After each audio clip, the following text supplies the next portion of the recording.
How are you guys doing? Welcome to our Airbnb. What we actually did was got rid of our problematic tenant, set up an Airbnb room instead. So now we actually have a new tenant every single day, or at least every single weekend, that actually pays us more for being here less. So the Airbnb roommates are fantastic. They come in with a higher standard. They come in with higher expectations of the actual space, but they also come in with higher expectations of how to behave in the space. So they're coming in primed for, this is like a hotel style stay. It's these little things, these little touches in an Airbnb room that can actually get you premium rents. What is up, you guys? Matt McKeever here. We're going to check out Miranda and Adam's Airbnb. We're going to check in right now. So they got this slick punch code door we can use. Boom, and we're in. What's up, guys? What's up? How are you guys doing? Welcome to our Airbnb. So I thought you were house hacking. So we actually figured out that we like roommates better when they're only here half the time and pay us more. So what we actually did was set up an Airbnb room instead and got rid of our problematic tenant. So now we actually have a new tenant every single day, or at least every single weekend, that actually pays us more for being here less. You guys want to take a tour? Let's go.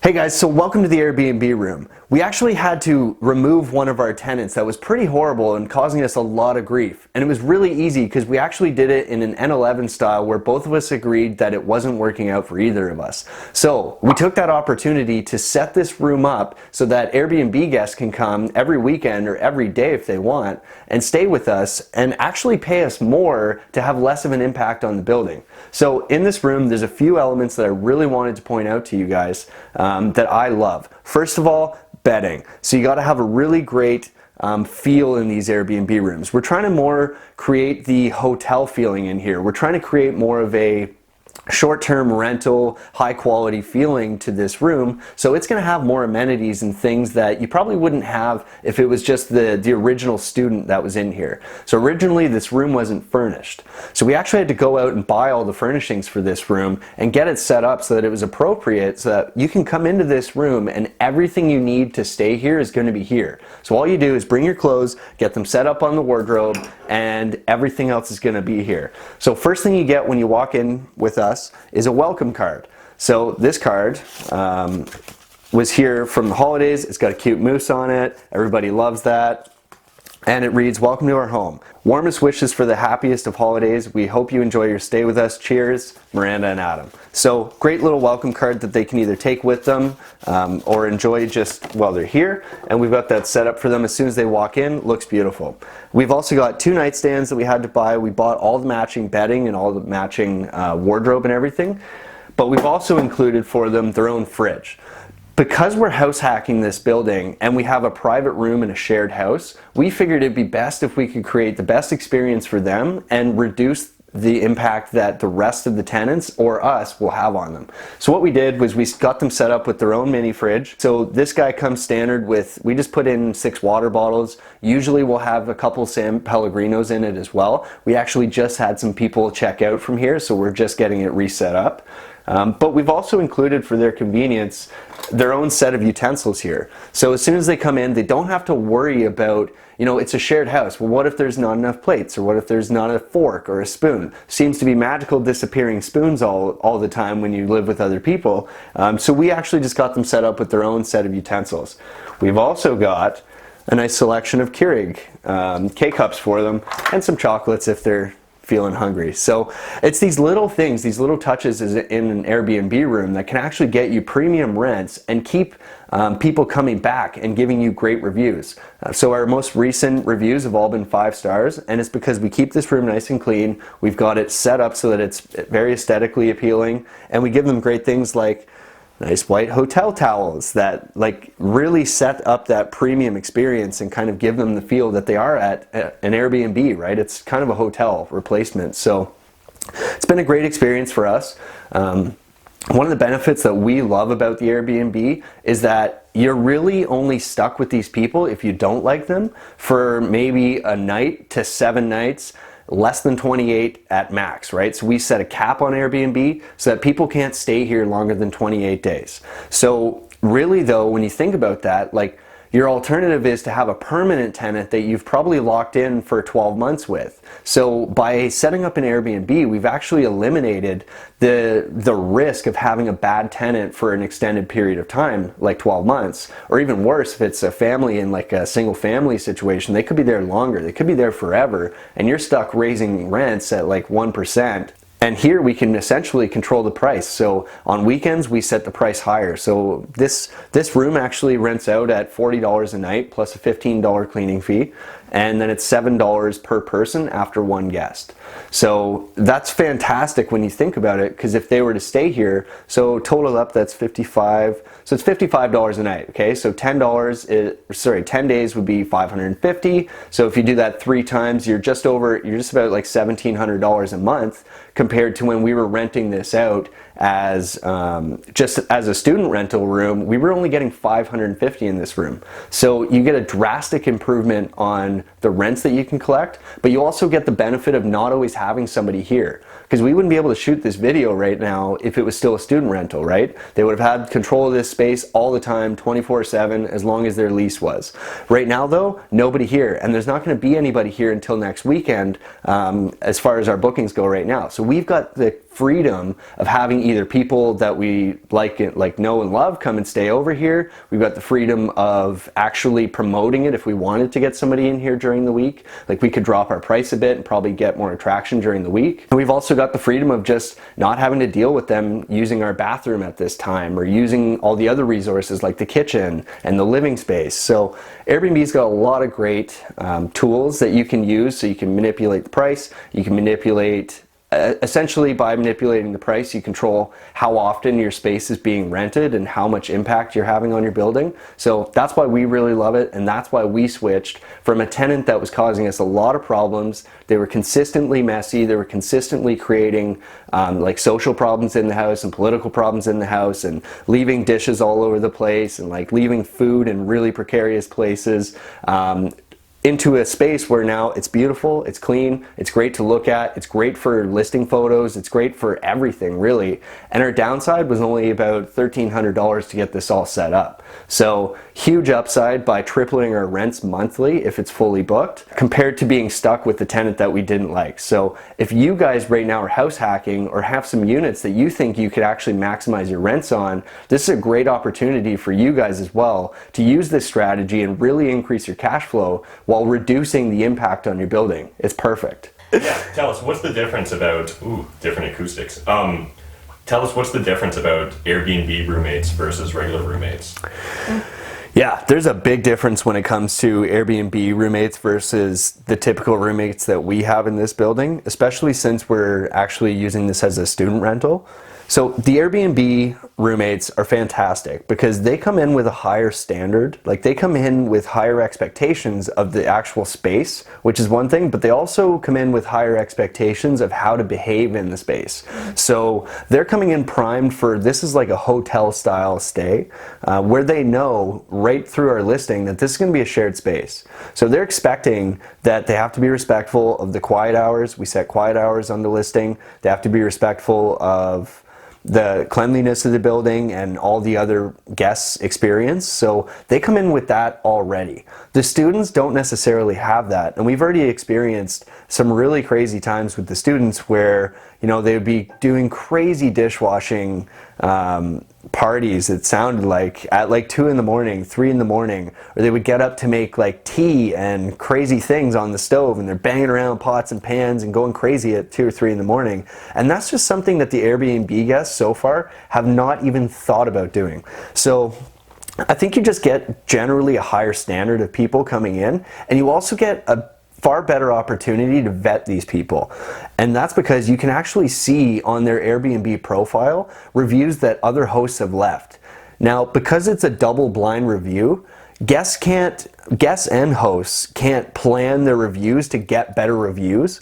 So I don't get to see my review, and my guest doesn't get to see their review until we've both left a review. So that gives us the advantage of actually having like high quality vetted information, where hosts generally are not going to try and sabotage another host. Like, you're going to leave an honest review about your guests. Like today when these guys left, so we just had a guest check out, these guys left the room very clean. They left their couple towels that they used while they were here, and then they left like a pizza box and a couple cans. But first, they even asked me before they left, where should I leave these? And that's perfect, and that's something that our students, they certainly don't think about doing. Like, they'll leave stuff everywhere. They're crazy. They even cooked something last night, and we came home and they were cooking. They're very pleasant, just kind of like keeping to themselves, and they cleaned up their dishes faster than our tenants do. Yeah. I was amazed. They looked like they hadn't even been down there. So I was amazed and impressed. Yeah, so I think you generally just get a higher quality tenant when you're getting an Airbnb guest, and that's what they are. So I've heard a lot of confusion too about like, well, what if they stay? What if they don't leave? And it's like, okay, well, then you just have another tenant. It's the same thing, guys. So don't get that confused. You're actually bringing in a short-term tenant to your building, but these guys are higher quality because you can vet them better. So I guess that's my best response for the difference. Yeah, and your tenants know that they've got a secured living space for a year or however long their term is. Yeah. Whereas an Airbnb, they're going to be on their best behavior because they know they're getting rated at the end of this. Yeah. So just a different mindset of the people who are coming in here. And so what sort of mindset did you guys need to get into in order to open your space up to Airbnb versus a roommate? Yeah, so one of the challenges with Airbnb is that you are inviting basically a new stranger into your home every other day or every week or whatever it looks like based on your bookings, but you're certainly opening yourself up to more risk, okay, versus finding a tenant and getting to know them and then renting to them for a whole year. So with the Airbnb, a couple of things that we did to make ourselves feel better is we actually have a security camera and floodlight at the front door. So as soon as our Airbnb guests get here, we actually have a visual of them, we have video of them coming in, we have audio of what they're saying and what they're doing from the exterior, but it really just allows us to see who's coming here. Is it the person that was supposed to be coming here based on their Airbnb profile? Are there more than is there more guests than what they said would be coming into here? So that really gave us some comfort, as well as having electronic locks. So our keyless entry allows us to give them a code and let them in here, but then as soon as they leave, we can remove that code from the system. And it's not like they got a physical key where they can go and copy that key while they're here and then re-enter the building at a different point. So that gave us some peace of mind right there. Another great peace of mind for us is that we are house hacking this building. So we live here. So I suppose you'd run into more risk of somebody like a murderer showing up and coming upstairs and killing everybody.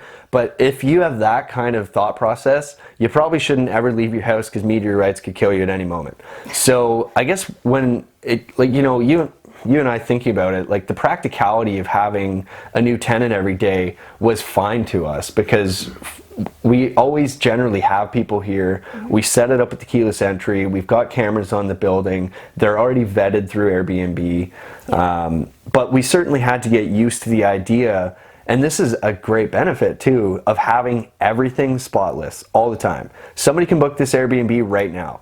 We just got a request before this video started for somebody to book this room for a week, and that's great. And actually, these guys that just left too, I only had, I think, half an hour's notice. Now, I could have said no if I wasn't ready for it, but it really puts you in this frame of mind where, you know, you want your building to be nice, and it really makes you do that. So all the time now, our building's ready. So he said, yeah, can we check in half an hour? And I said, yeah, no problem, come on over, man. And right there, that gave us that's another $65 that we wouldn't have had.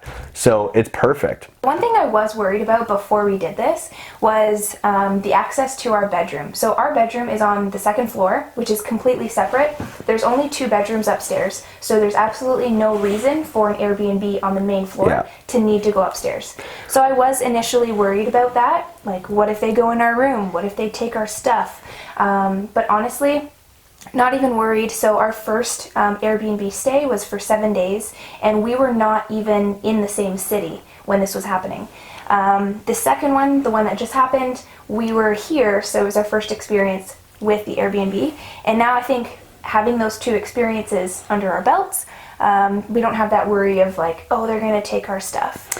Yeah, and if they do, it's perfect. Airbnb gives you $1 million liability insurance right there. And you should also let your home insurance provider know that you do have an Airbnb room as well. And guess what, guys? Our insurance provider didn't even add any cost for us to do that. So it might sound scary to have strangers coming into your building, but I think what it is an opportunity to network more, to experience more people, to see more cultures, to see better how people live. Like, it's an opportunity really to just be more social, and obviously there's profit involved. So, you know, it did cost us, I touched on it briefly, but it cost us about $1,300 to set this room up, and we set it up using some fairly, you know, higher quality stuff. Like, it's all IKEA, so it's not like this is the highest end furniture. It's not anything crazy, but we also didn't go for the cheapest option as well.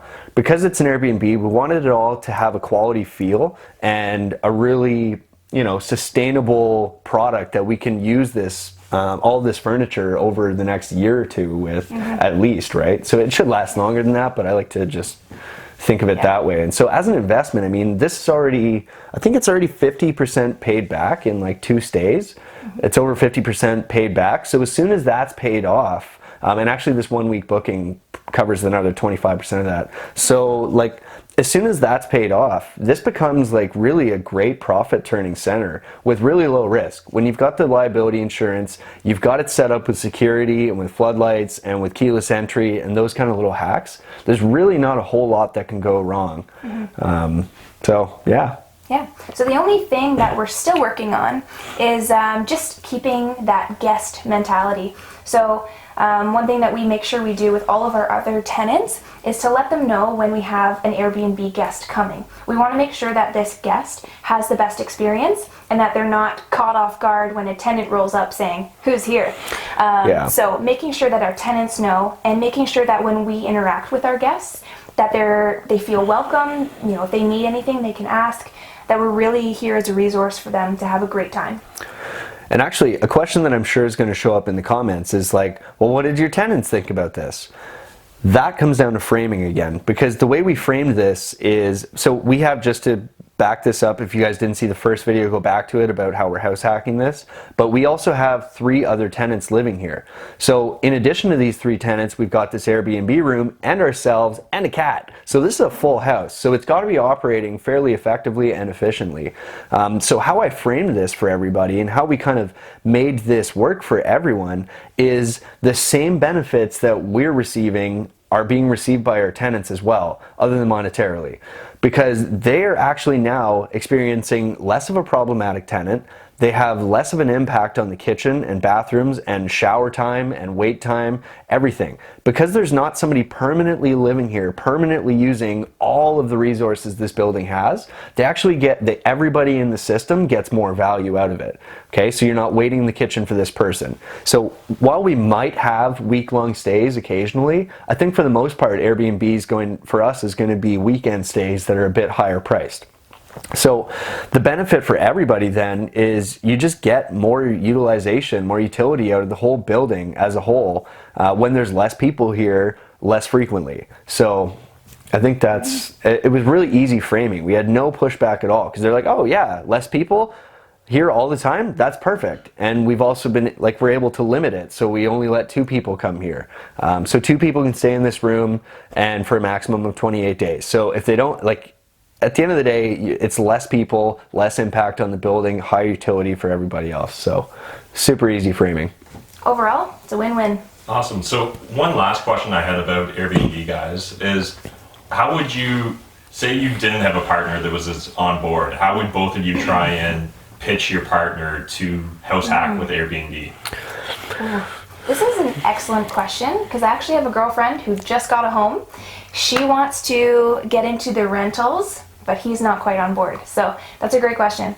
And I think like all of the benefits that we've laid out here kind of show why it works. But I think at the end of the day, like how much of an impact has this person had on our lives in the last 24 hours? Nothing. Almost nothing. So we have one bathroom, so there was a little bit of like, okay, they're in the bathroom, just wait a minute. But other than that, there's zero impact on living our everyday lives. We watched TV in the living room, you know, did whatever, made food. Our day-to-day lives can stay the same, and you can have the income and all of those other benefits that we've touched on.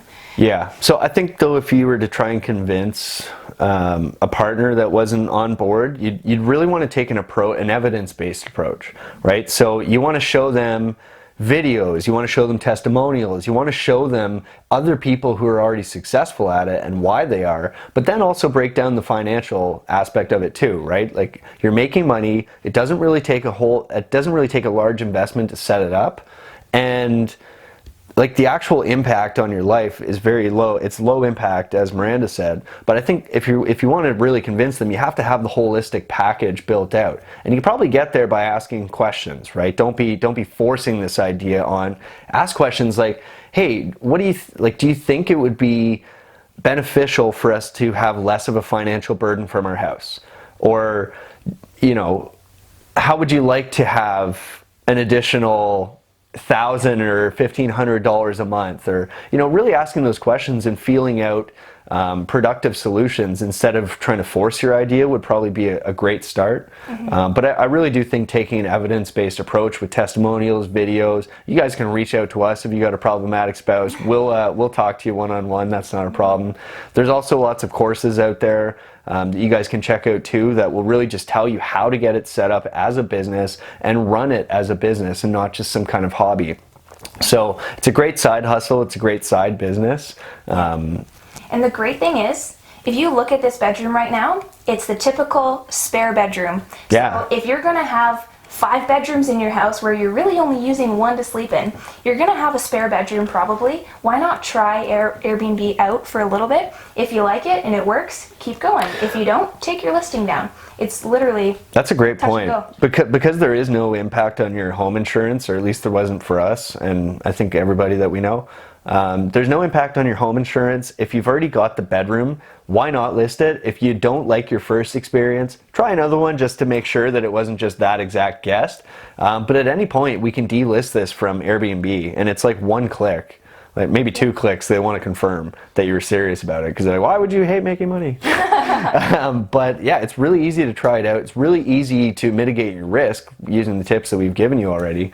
And yeah, if you got any problems, reach out to us. I'm Adam JD Martin on Instagram. That's Miranda Drexler. You guys can find us at any time. Send me a DM. Reach out to me. You can call me. You can cruise through that profile. Whatever you want to do. Heck, you can even book our Airbnb. You can book our Airbnb. That's a great thing. So we are the Cozy. What the hell is our listing? I don't even know. Cozy Home on Quiet Crescent. We're brutal. We don't even know. Yeah. It's something really neat though.